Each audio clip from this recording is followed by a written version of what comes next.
From WLWT, this is Let's Talk Cincy, presented by Western and Southern Financial Group.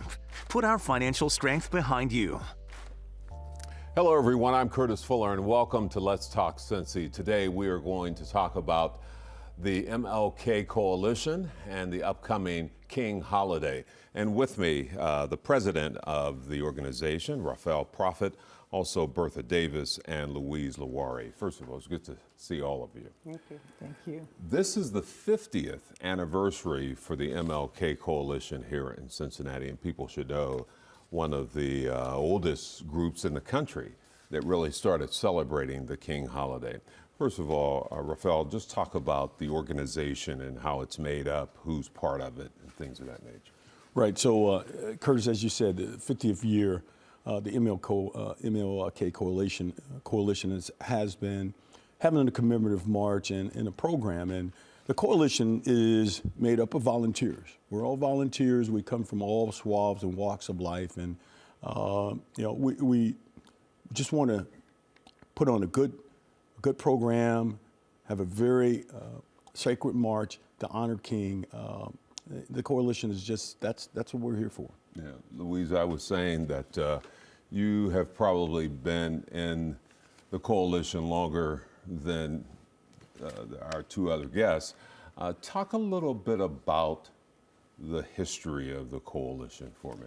Well, so this is the 50th year we have gathered. And in the early 70s, now I've only been part of the coalition since about 2001, but in the early 70s and maybe before, people were folks from the YWCA, folks from the Cincinnati Human Relations Commission, and from all over were working both to honor Dr. King on the anniversary of his birth, and also to get the Ohio state holiday passed. And so they were marching and they were legislating. And Senator Bowen, Senator William Mallory, one of the Lukens, and I forget which one was in office at the time, and some Teamsters. There were lots of folks who were working to promote this state holiday, and the energy for it, as I understand, really came from Cincinnati, but it was a statewide effort. And then it was passed in September of 1975, and so January of 1976 would have been the first annual march, and so now we have the 50th annual march. People have, the program has changed. It's been different locations. We've met some challenges. We had a pandemic and we had to do a parade or a car drive instead. But along the way, the MLK Chorale's been part of it since 91. So that's, more than 30 years that the chorale has been singing. We've had truly amazing people on our stage, delivering a keynote address, including Reverend Shuttlesworth. Yeah, he's one of the first who came to mind. I remember that year in particular because he was actually headed to another a speech out of town, and he gave the speech at Music Hall, and then headed to the airport to go someplace else. Wow. Probably Birmingham, but I'm not certain of that for sure. But it's almost hard to believe that we are now 40 years removed from the beginning of the King holiday nationally. Of course, Ronald Reagan signed it into law, and then in the mid-'80s, and then 1986, if I'm not mistaken, was the first year of the national celebration. It took into the 1990s, late into the 1990s, until all of the states actually celebrated the King holiday as a national holiday. Bertha, how did you get involved in the coalition? Hi, Curtis. Thanks for asking. I joined, I guess it's been about a few years ago now. When I retired, I was recruited by the President, Rafael, so he put me back to work immediately. But I had always, prior to that, participated in the march with my family, so it was a tradition for us. And it's also very important to me because my father, Dr. Arthur Hilson Sr., who has since passed, but he was very instrumental in having the day recognized by the state of New Hampshire. So this is also my way to honor him and his legacy.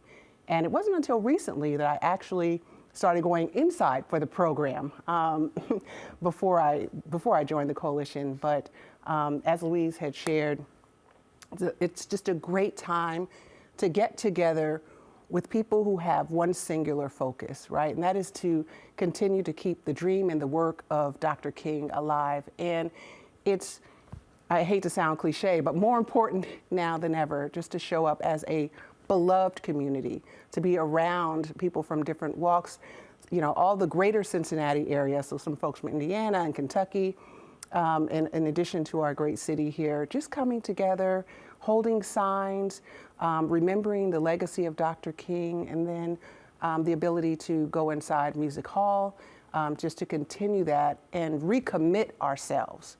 Really, it's an opportunity to recommit ourselves as a collective to the work of Dr. King. And this year it falls on Inauguration Day, and I know there was concern whether it should be held that day or not, and we're going to talk a little bit about the logistics of that day. There are a lot of other programs taking place on the King holiday and that weekend leading up to it, as you know. So we're going to take a break and then come back in a moment.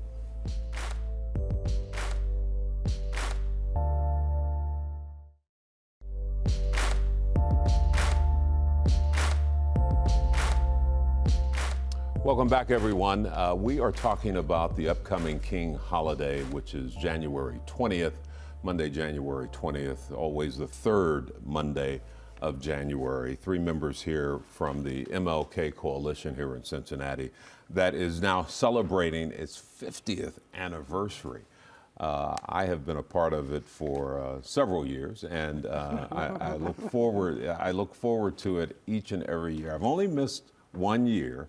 That was last year, I guess I missed, 2023. But let's talk about the logistics of the program, because the march actually starts at the Underground Railroad Freedom Center. Right. And so if you'd like to talk about that, Bertha, if that's okay? Sure. So at 10:30 a.m. at the Underground Freedom Center is where we'll start with an interdenominational prayer, get folks ready to go. Those who are unable to make the march, the Metro's providing a Rosa Parks bus so they can get on the bus. We'll have some hot chocolate. Folks, we encourage you, make some signs reflective of Dr. King, and come with your family, your church, your community. Get together, huddle close, stay warm, and then we'll march right on to Washington Park, which is where we'll then, once in Washington Park, we'll have a few remarks and maybe a few surprises. Just briefly, because we know folks are standing out in the cold, but we will, your hearts will be warm and we'll take you. And then after, at 12, right after the march, we should get to Washington Park right around 11:30. Last year it was really cold, so they were moving fast. Yeah. I think they got there in probably record time. But after that, if you go into Music Hall, what you'll be greeted with, there'll be various tables. The library will be there, some representatives from the local hospitals, so things that are really important to our community to understand about your health. We will have a table there, the coalition. And so you'll be greeted there with that. You'll probably hear some drums and music from Baba Charles and the Samba Band going on the inside. And we'll get started at noon on the inside with the program. So it is open, free, open to the public, suitable for all ages. On the program, we have our keynote speaker, Dr. Hassam Kwame Jeffries, who's a professor of history, illustrious professor there at Ohio State University. We have some new performers this year. Really excited to have the Bootsy Collins Foundation, their Superheroes program, something that we have special for the kids. And all of the children present will be able to be involved. And then we'll also have some of them up on stage. So we're really excited about that. We'll have some steppers. And as Louise mentioned, the MLK Chorale. I'm excited. I know they have been in rehearsals. And one of the things I'm excited to hear them sing is Total Praise. Oh, wow. Gospel Great. classic, if you can imagine. And their sizes, they've probably doubled in size at least. So it's just going to be a really, really good time to reflect on, to celebrate the progress made, but also to renew and do the work that's ahead of us. Yeah, absolutely. If you're wondering why we start at the National Underground Railroad Freedom Center is because there is a breakfast that morning at the Freedom Center. And of course, there will be information given over the next several days about that, which is separate from the coalition. However, you guys have partnered over the years to try to coordinate the efforts of that morning. And so we will start down there at the Underground Railroad Freedom Center right about 8 o'clock or so. We'll have the program. It ends right before the march begins outside the Underground Railroad Freedom Center, and then you put on your walking shoes. And it's always a lot of fun. The march itself is has always impressed me because, as you mentioned, people from all over the area come together for this one moment. And I think fully understand the purpose of marching. Yes, it's symbolic. Of course it is. But it's necessary to show that solidarity. I asked Bertha what made her get involved, and I'll ask the two of you as well. Louise, what made you say, I'm going to get involved in this organization? Well, I'd been working in Anderson Township in my community to promote diversity, understanding, and inclusion for several years. But Anderson's not a very diverse community, and so there was that call in me and in us to be part of something that was bigger and not directly just showing up to solve a problem or to address a moment, a crisis kind of thing, but just to be part of the energy that Dr. King called us to bring to this moment for justice, for equality, for peace. And that was right after the study circles that the Human Relations Commission did following the Timothy Thomas murder and the civil unrest. So, been a long time. And a long time firefighter. After you step away from that, instead of going to the beach and enjoying retirement, you said, I'm going to get involved here. You had always been a part of the march itself, but never a part directly of the coalition. What made you? Yeah, that's right. And Curtis, and it's symbolic in terms of our theme. A jubilee for the beloved community, MLK's beloved community. And I think that the time just calls for it, right? If you think about, everybody wants to think about King in these cliches, right? But there's a radical part of King that talks about creating the beloved community, a book that you actually referred me to, Strength of Love, where it talks about you have to have a tough mind, the mind of a serpent, but the heart of a dove. And these times call for it. We have some serious issues that we need to get at, and I think the coalition is a good way of projecting or bringing those issues to the forefront. And it's going to take a tough mind. It's going to have the heart and the softness of a dove, but it's going to have the toughness of a serpent. And so that's what I got involved in, to try to help promote these causes that our dear brother, the Reverend Dr. Martin Luther King stood for, and he looked for and died for. And I think that we all need to have a much more tough mind, but the heart of a dove. Strength of Love, I think, is the book that you referred me to. Yeah, so. It's one of my favorites. It sits on my desk at home now, and I've had it for many, many years. All right, we're going to take a break and then come back and talk more about the coalition, the 50th anniversary, and how you can get involved. Back in a moment.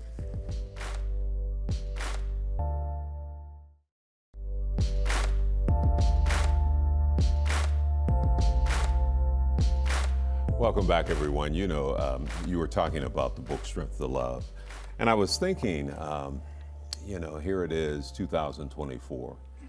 And I remember, as probably all of you do, vividly, the night Dr. King was assassinated. It was a Thursday, actually. I was only 11 years old, and I remember the announcement coming over the screen and immediately going to my mother and saying, they said Dr. King was killed. And shortly thereafter, it just seemed like things erupted. I grew up in Pittsburgh, as most folks know.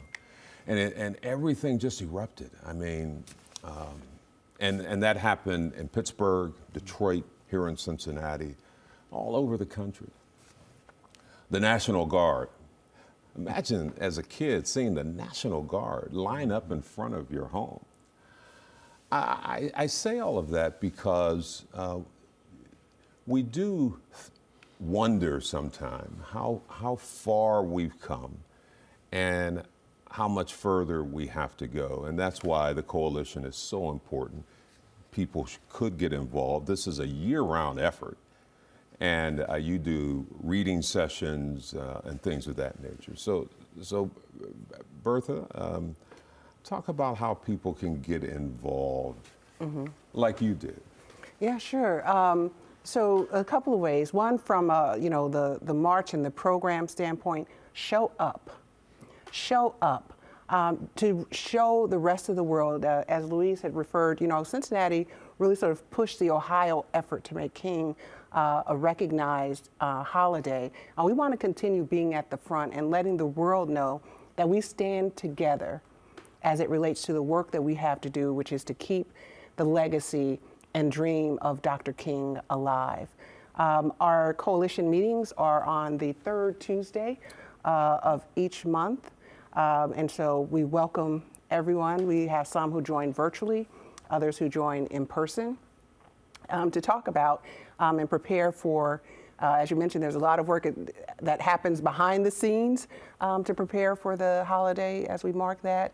But we also did a program commemorating the 60th anniversary March on Washington.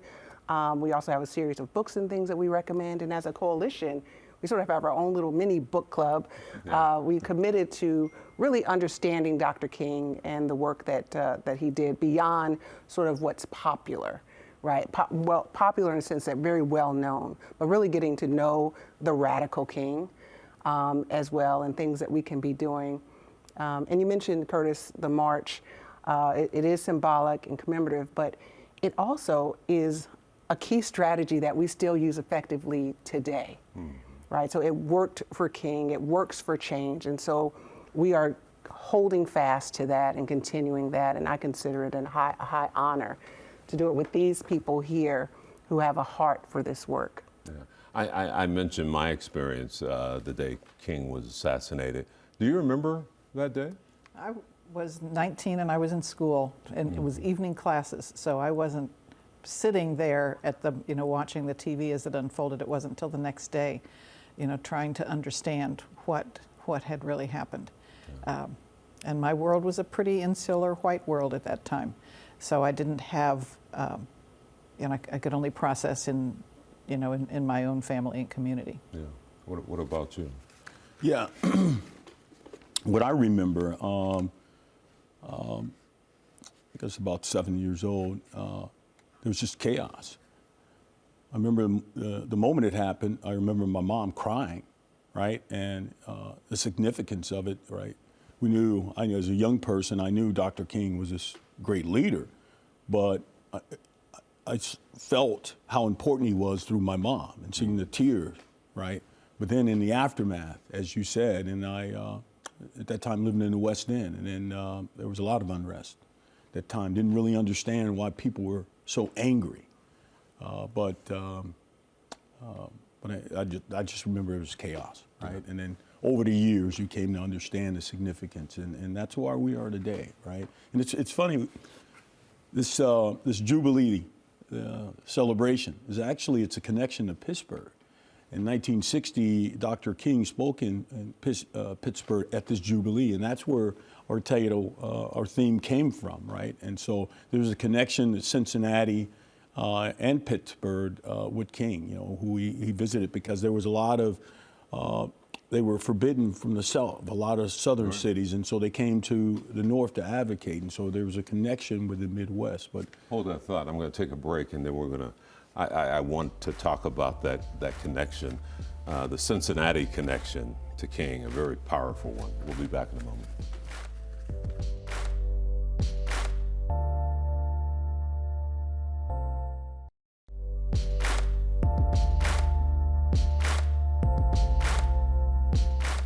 I always look forward to this time of the year when we celebrate the King holiday. But before we went to the break, and just briefly, I want to talk about this connection.